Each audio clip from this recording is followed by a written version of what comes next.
Erken belirtileri fark etmek. En son ne zaman cinsel ilişki yaşadığını düşün. Hamile kalmak için cinsel ilişki, vajinal seks yaşamış olman gerekir. Bu durumda oral seks gibi başka türlü yakınlaşmalar geçerli değildir. Ayrıca cinsel ilişkide korunup korunmadığını da düşünmelisin.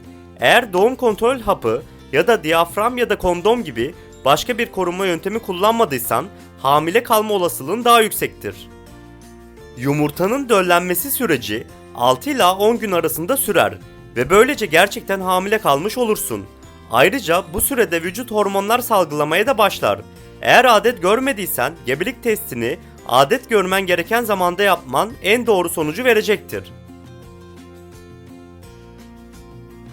Adet gününün gecikip gecikmediğine bak.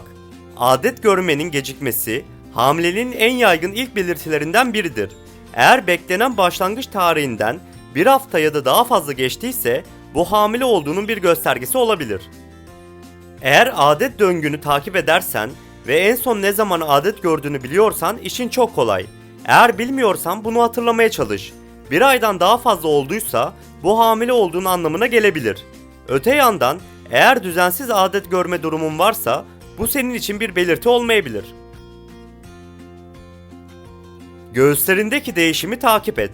Hamilelik esnasında göğüsler bir miktar büyümektedir. Bu durumu erken aşamalarda da fark edebilirsin. Hamile olduğunda hormonların dengesi dalgalanır. Bu da göğüste hassaslık ve şişmeye sebep olabilir. Hormonal değişimlere adapte olduğunda bu acı hissi azalabilir. Fazla yorgun hissedip hissetmediğine dikkat et. Hamilelik çoğunlukla bitkinliğe sebep olabilir. İçinde yeni bir yaşam oluşuyor ve bu zor bir iş. Öte yandan hamileliğin erken dönemlerinde bu bitkinlik progesteron hormonunun artmasından kaynaklanabilir ve bu da sersemliğe sebep olabilir. Mide rahatsızlıklarına dikkat et.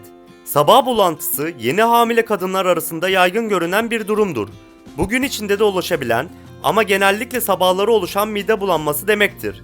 Bu belirti çoğunlukla döllenmeden sonraki ikinci haftada başlar ve ilk 3 aylık dönemin sonunda etkisi azalır. Hamile kadınların ortalama %70 ila %80'i sabah bulantısı yaşamaktadır. Ayrıca bazı keskin kokulardan ya da belli yemeklerden iğrenme yaşarken bazılarının daha çok fazla canı çekebilir. Kabızlık gibi hazmetme sorunları yaşayabilirsin.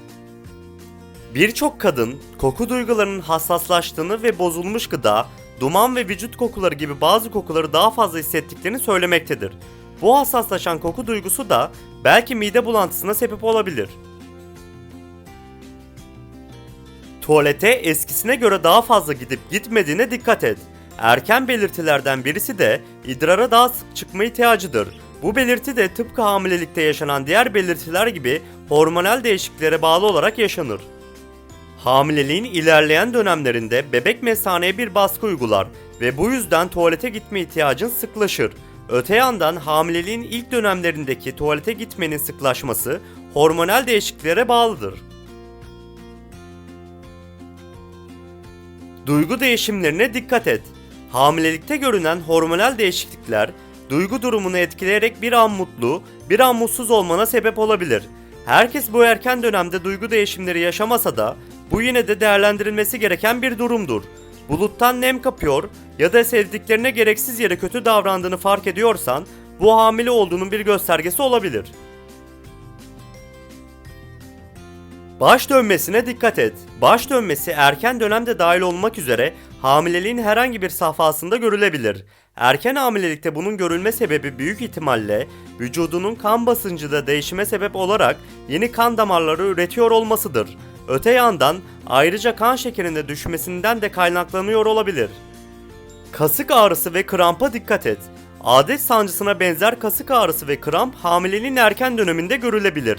Erken hamilelik döneminde özellikle alt karın bölgesinde hissedebileceğiniz bu kasık ağrısının sebebi embriyonun rahmin iç duvarına yerleşmesidir.